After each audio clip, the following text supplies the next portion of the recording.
जय श्री कृष्ण। राधे राधे। गीता जी का अध्याय 5 कर्म योग। कृष्ण भावना भावित कर्म। अर्जुन ने कहा, हे कृष्ण, पहले आप मुझसे कर्म त्यागने के लिए कहते हैं और फिर भक्ति पूर्वक कर्म करने का आदेश देते हैं। क्या आप अब कृपा करके निश्चित रूप से मुझे बताएंगे कि इन दोनों में कौन अधिक लाभप्रद है? श्री भगवान ने उत्तर दिया, मुक्ति के लिए तो कर्म का परित्याग तथा भक्तिमय कर्म दोनों ही उत्तम है, किंतु इन दोनों में से कर्म के परित्याग से भक्ति युक्त कर्म श्रेष्ठ है। जो पुरुष न तो कर्म फलों से घृणा करता है और न कर्म फल की इच्छा करता है, वह नित्य सन्यासी जाना जाता है। हे महाबाहु अर्जुन, ऐसा मनुष्य समस्त द्वंद्वों से रहित होकर भव बंधन को पार कर पूर्णतया मुक्त हो जाता है।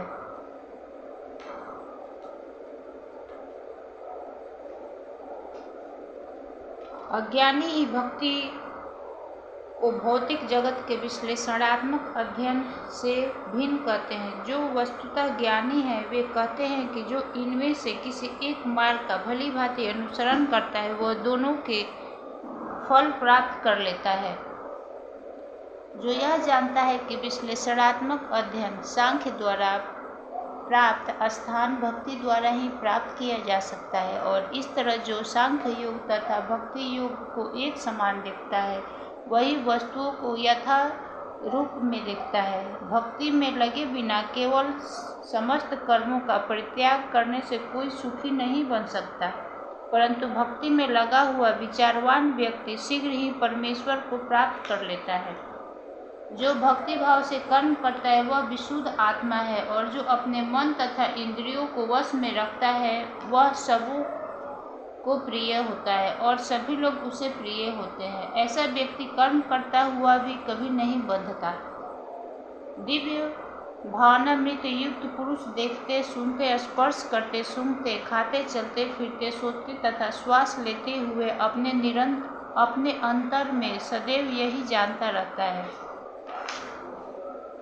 जो व्यक्ति कर्म फलों को परमेश्वर को समर्पित करके आसक्ति रहित होकर अपना कर्म करता है वह पाप कर्मों से उसी प्रकार अप्रभावित रहता है जिस प्रकार कर्म फल जल के अस्पर्श रहता है। योगी जन आसक्ति रहित होकर शरीर, मन, बुद्धि तथा इंद्रियों के द्वारा भी केवल शुद्धि के लिए कर्म करते हैं। निश्चल भक्त शुद्ध शांति प्राप्त करता है क्योंकि वह समस्त कर्म फल मुझे अर्पित कर देता है, किंतु जो व्यक्ति भगवान से युक्त नहीं है, जो अपने श्रम का फल कामी है, वह बंध जाता है।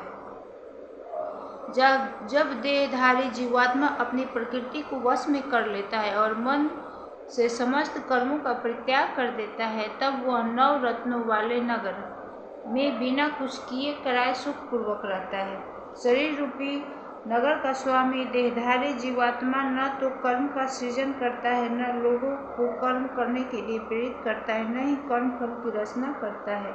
यह सब तो प्रकृति के गुणों द्वारा ही किया जाता है।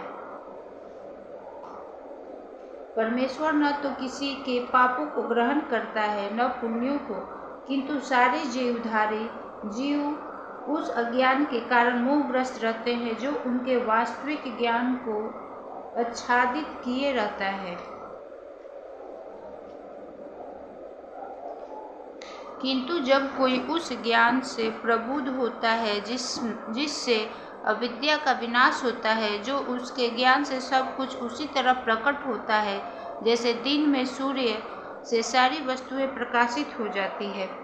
जब मनुष्य की बुद्धि, मन, श्रद्धा तथा शरण सब कुछ भगवान में स्थिर हो जाते हैं, तभी वह पूर्ण ज्ञान द्वारा समस्त कल्मश से शुद्ध होता है और मुक्ति के पथ पर अग्रसर होता है। विनम्र साधु पुरुष अपने वास्तविक ज्ञान के कारण एक विद्वान तथा विनीत ब्राह्मण, गाय, हाथी, कुत्ता तथा चंडाल को समान दृष्टि संभाव में देखते हैं।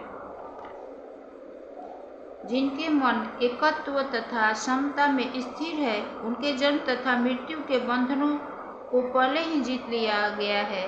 वे ब्रह्मा के समान निर्दोष है और सदा ब्रह्म में ही स्थिर रहते हैं। जो न तो प्रिय वस्तु को पाकर हर्षित होते हैं और न ही अप्रिय को पाकर विचलित होता है, वह स्थिर बुद्धि है। जो मोह रहित है और भगवत विद्या को जानने वाला है, वह पहले से ही ब्रह्मा में स्थिर रहता है।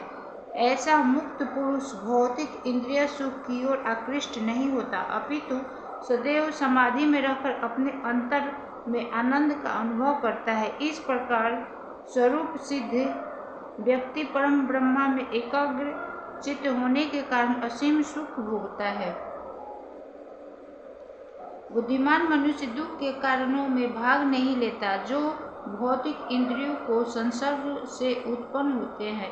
हे कुंती पुत्र, यदि ऐसे भोगों का आदि तथा अंत होता है, किंतु चतुर व्यक्ति उसमें आनंद नहीं लेता। यदि इस शरीर को त्यागने से पूर्व कोई मनुष्य इंद्रियों के वेगों को सहन करने तथा इच्छा एवं क्रोध के वेग को रोकने में समर्थ होता है, तो वह इस संसार में सुखी रह सकता है।